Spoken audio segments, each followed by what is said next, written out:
tutaondoka kidogo.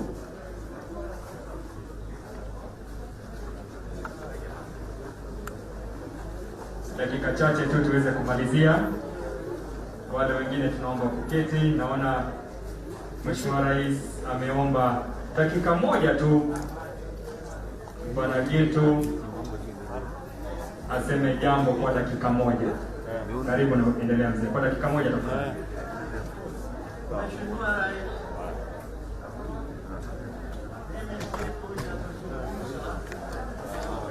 nipoteze wakati wako.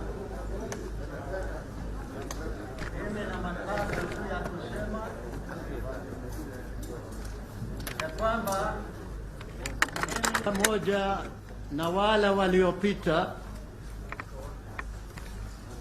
tulikwenda katika vita vya kukomboa nchi hii, na sisi tulijua mipaka yetu. Tulijua mpaka moja ni Namanga.